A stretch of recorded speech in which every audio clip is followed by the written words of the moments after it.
शं वरुणः शन्नो भवत्वर्यमा शन्न इन्द्रो बृहस्पतिः शन्नो विष्णुरुक्रमः ॐ शान्ति शान्ति शान्तिः।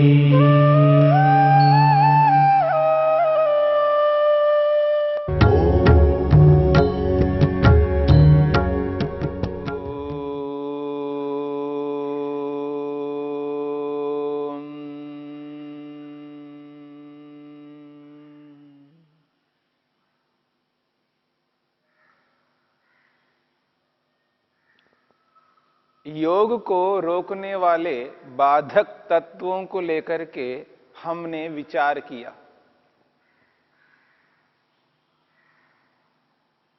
योग के विक्षेप,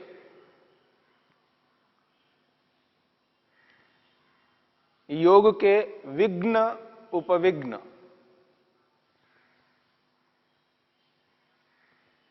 तीसवें सूत्र में और 31वें सूत्र में, दोनों सूत्रों में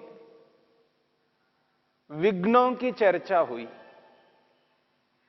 व्याधि, स्त्यान, संशय, प्रमाद, आलस्य, अविरति, भ्रांति दर्शन, अलब्ध भूमिकत्व और अनवस्थितत्व, इन 9 प्रकार के विघ्नों को लेकर के विचार किया। और 31वें सूत्र में 4 उपविघ्नों को लेकर के विचार किया। दुख, दौर्मनस्य, अंगमेजयत्व और श्वास प्रश्वास। समाधि पाद के 30वें और 31वें सूत्र, इन 2 सूत्रों में जिन विघ्नों की चर्चा की है, ये ऐसे विघ्न हैं जो योग को रोकने वाले हैं, योग के शत्रु हैं, योग को होने नहीं देते हैं। अब इन विघ्न और उपविघ्नों को हटाना है, सर्वथा रोकना है। कैसे, किस प्रकार से इन विघ्नों को हम रोके और रोक करके योग मार्ग में आगे बढ़ें और अपने लक्ष्य की ओर आगे बढ़ते हुए लक्ष्य को प्राप्त कर सके। और मानव जीवन जो हमें मिला है, इस जीवन को सफल बनाना है। मनुष्य जीवन को सफल बनाने के लिए जिस योग मार्ग में हम आगे बढ़ेंगे और उस मार्ग में समस्त दुखों को हटा करके पूर्ण आनंद को जब मानव प्राप्त कर लेता है, उस स्थिति में मनुष्य का प्रयोजन पूर्ण माना जाता है। अब इस प्रयोजन को पूरा करने के लिए यहां पर जो विघ्न हैं, उपविघ्न हैं, इनको रोकना है। इनको रोके बिना हम आगे बढ़ नहीं पाएंगे। अब रोके कैसे? इस संबंध में महर्षि वेदव्यास ने बहुत अच्छी बात कही। वो कहते हैं, अथ एते विक्षेपाः समाधि प्रतिपक्षाः। अथ एते विक्षेपाः समाधि प्रतिपक्षा। ये जो विक्षेप बताए हैं विघ्न, समाधि प्रतिपक्षा, ये समाधि को रोकने वाले हैं, समाधि को लगने नहीं देंगे। और जब समाधि ही नहीं लगेगी, आत्म साक्षात्कार नहीं होगा, परमेश्वर का साक्षात्कार नहीं होगा, तो प्रयोजन पूर्ण नहीं हो पाएगा। और ये विक्षेप समाधि के विरोधी है, समाधि को रोकने वाले शत्रु हैं, बाधक हैं। और शत्रु सदा ताकते रहते हैं, आक्रमण करते रहते हैं, उनको रोकना अनिवार्य है। अथ एते विक्षेपाः समाधि प्रतिपक्षा ताभ्यामेव अभ्यास वैराग्याभ्याम निरोधव्याः। महर्षि वेदव्यास स्पष्ट शब्दों में कहते हैं, ये विक्षेप हैं, समाधि को रोकने वाले शत्रु हैं, परंतु इन शत्रुओं को रोका कैसे जाए? तो वो कहते हैं ताभ्याम एव अभ्यास वैराग्याभ्याम। उन्हीं किन्हीं अभ्यास और वैराग्य, ताभ्याम एव अभ्यास वैराग्याभ्याम निरोधव्या। अभ्यास और वैराग्य, इन दोनों के माध्यम से निरोधव्या रोकना है। पीछे हमने अभ्यास को लेकर के, वैराग्य को लेकर के विचार किया। इसी समाधि पाद के 13वें सूत्र में हमने यह विचार किया है, अभ्यास किसे कहते हैं। तत्र स्थितो यत्नोभ्यासः सतु दीर्घकाल नैरंतर्य सत्कारा सेवितो दृढ़ भूमि। 14वें सूत्र में उस अभ्यास को किस प्रकार से करना है, इस बात को स्पष्ट किया था। और 15वें सूत्र में वैराग्य की चर्चा की है। दृष्टानुश्रविक विषय वितृष्णस्य वशीकार संज्ञा वैराग्यम। और वैराग्य दो प्रकार का होता है, अपर वैराग्य और पर वैराग्य। 15वें सूत्र में अपर वैराग्य की चर्चा की है और 16वें सूत्र में पर वैराग्य की चर्चा की है।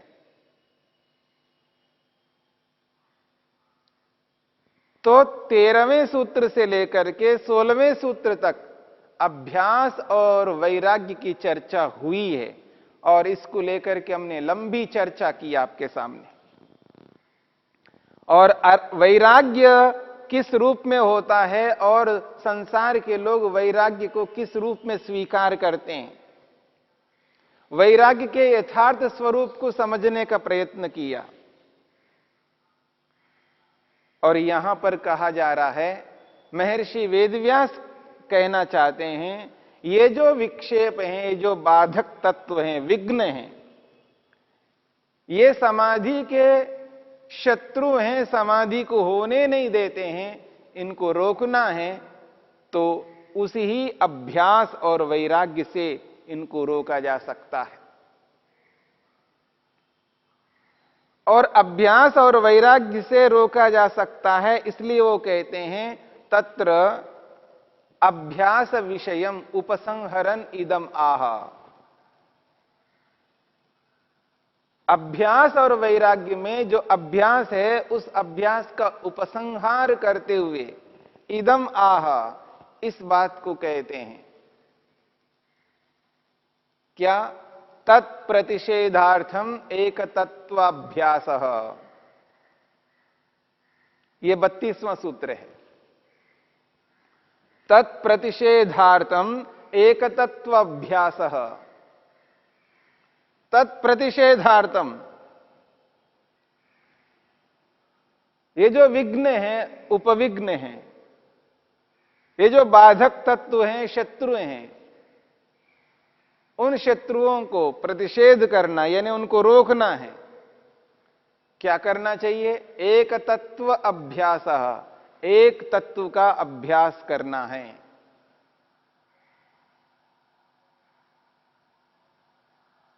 उन विघ्नों को रोकने के लिए एक तत्व का अभ्यास करना है। एक ऐसा पदार्थ है, उसका हमें बार बार अभ्यास करना है। सूत्रकार महर्षि पतंजलि ने सूत्र में वह जो तत्व है उसका नाम नहीं बताया, पर इतना कहा एक तत्व का अभ्यास करो।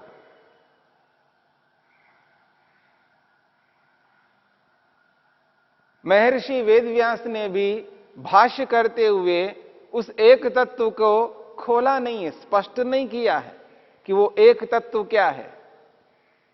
क्योंकि प्रसंग जो चल रहा है वो उसी का चल रहा है। इससे पहले जो कुछ भी कही गई है बातें, वो उसी एक तत्व के लिए कही गई है। इसलिए बार बार उसका नाम नहीं लिया गया। अब हमें यह विचार करना है वो एक तत्व क्या है जिसका हमें अभ्यास करना है। दुनिया में 3 प्रकार के पदार्थ हैं।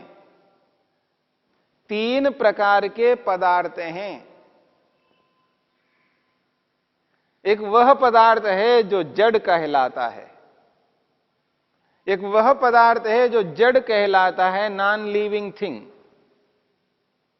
जड़, जो सारा का सारा ब्रह्मांड जिसको हम देख रहे हैं, ये का पूरा ब्रह्मांड जड़ है, चेतनता से रहित है।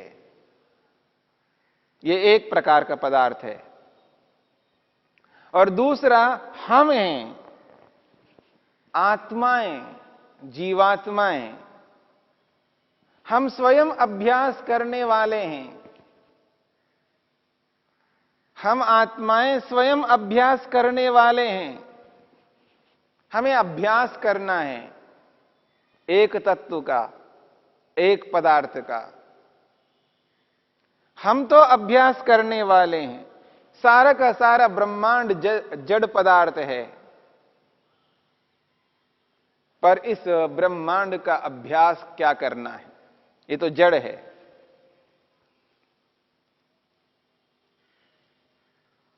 और तीसरा पदार्थ बचता है ईश्वर।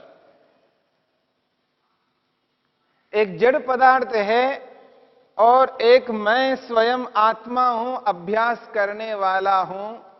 और तीसरा बचता है ईश्वर। तो यहां पर कहा जा रहा है एक तत्व अभ्यास, एक ही तत्व का अभ्यास करना है। तत्प्रतिषेधार्थम, उन विघ्नों को रोकने के लिए। सूत्र में नाम लिया नहीं है, पर प्रसंग उसी का चल रहा है। पहले भी इस बात को स्पष्ट किया था। ईश्वर प्रणिधान करने से इन विघ्नों को हम दूर कर सकते हैं। विघ्नों का नाश ईश्वर प्रणिधान के माध्यम से होता है। और वह ईश्वर कैसा है इसकी भी चर्चा हुई है। क्लेश कर्म विपाकाशय अपरामृष्ट पुरुष विशेष ईश्वर तत्र निरतिशयम सर्वज्ञ बीजम स एष पूर्वेशामपि गुरु कालेन अनवच्छेदात्। ईश्वर की बात हुई है। ईश्वर प्रणिधान करने से जिस प्रकार से शीघ्रता से समाधि लगती है, ईश्वर प्रणिधान करने से ये विघ्न दूर होते हैं। ईश्वर के स्वरूप को समझने का प्रयत्न किया हमने। ईश्वर का किस प्रकार का स्वरूप है और उस ईश्वर को किस रूप में संसार में प्रस्तुत किया जाता है। ऋषि क्या मानते हैं, वेद क्या मानता है और वर्तमान का संसार क्या मानता है ईश्वर को। इन बातों पर विचार हमने किया है। अब देखिए, ये जो एक तत्व अभ्यास हमें करना है, जिस ईश्वर का अभ्यास करना है, जिस ईश्वर का अभ्यास जब हम करेंगे तो तब स्पष्ट होगा कि वास्तव में ये जो विघ्न हैं, इन विघ्नों को हम कैसे रोकेंगे। क्योंकि जो ईश्वर है, उस ईश्वर के स्वरूप को जब हम सामने रखेंगे, जैसा जैसा ईश्वर है वैसा वैसा उस ईश्वर के स्वरूप को जानते जाएंगे, समझते जाएंगे, तब हमें यह प्रतीति होगी कि वास्तव में प्राप्त करने योग्य क्या है मेरे लिए और त्याग करने योग्य क्या है, और मैं क्या हूं, मेरा क्या स्वरूप है। इन सब बातों को समझने का प्रयत्न करेंगे। एक तत्व अभ्यासा, एक परमपिता परमात्मा का हमें अभ्यास करना है। उसके स्वरूप को सामने लाना है। उसके गुण, कर्म, स्वभावों को समझना है। और केवल समझना भी नहीं है, समझ करके उसके अनुरूप आचरण करना है, उसके अनुरूप अपने आप को बनाना है, व्यवहार में उतारना है। जैसा ईश्वर है वैसा ही व्यवहार हमें करना है। ईश्वर न्यायकारी है तो मैं भी न्याय करूंगा। ईश्वर रक्षक है तो मैं भी रक्षा करूंगा। ईश्वर दयालु है तो मैं भी दया करूंगा। जैसा जैसा ईश्वर का स्वरूप स्पष्ट किया गया है, यदि वैसा वैसा मैं यत्न नहीं करता हूं, वैसा अभ्यास नहीं करता हूं, तो मैं अपने लक्ष्य तक पहुंच नहीं पाऊंगा। इसलिए यहां पर स्पष्ट किया जा रहा है, ईश्वर को समझना है, ईश्वर के यथार्थ स्वरूप को अपनाना है, ईश्वर के यथार्थ स्वरूप को अपना करके उसी रूप में व्यवहार करना है, वैसा ही मानना है जैसा ईश्वर है। और जब हम अभ्यास करते जाएंगे, ईश्वर के यथार्थ स्वरूप को अपने मन में बिठाते जाएंगे, तो याद रखिएगा एक बात हमारे सामने आ जाएगी। जिस ईश्वर के साथ हम जुड़े रहेंगे, जिस वस्तु के संग में रहेंगे, उस संगति का प्रभाव हमें प्राप्त होगा। जैसा ईश्वर है उसका प्रभाव आत्मा पर पड़ता जाएगा। और जैसा जैसा ईश्वर के गुण, कर्म, स्वभाव हमारे सामने जिस रूप में आते रहेंगे, उसका ऐसा प्रभाव पड़ेगा, हम भी उसी रूप में बनने की यत्न करते रहेंगे, प्रयत्न करते रहेंगे। हमारा जो पुरुषार्थ होगा ईश्वर के अनुरूप बनने का। क्योंकि समानशीलम व्यसनेषु सख्यम, ये जो मित्रता है ये समान स्वभाव वालों के साथ में होती है, असमान स्वभाव वालों के साथ नहीं होती है। हमारी मित्रता जड़ पदार्थों के साथ नहीं हो सकती, हमारी मित्रता चेतन ईश्वर के साथ हो सकती है। इसलिए जिस रूप में ईश्वर है, जैसा स्वरूप ईश्वर का है, उसके स्वरूप के अनुरूप हमें जानना है, समझना है, उसके अनुरूप चलना है। ईश्वर के जो कोई भी आदेश है, उस आदेश को जानना है, समझना है, जान करके, समझ करके उस आदेश के अनुरूप चलते जाना है। जब इस तरह हम करते जाएंगे तो निश्चित बात है हमें ईश्वर स्पष्ट होता जाएगा। और जैसा जैसा ईश्वर का स्वरूप हमारे सामने आता जाएगा, वैसा वैसा हम व्यवहार करते हुए योग मार्ग की ओर अग्रसर होंगे। यह है तत्प्रतिषेधार्थम एक तत्वाभ्यास।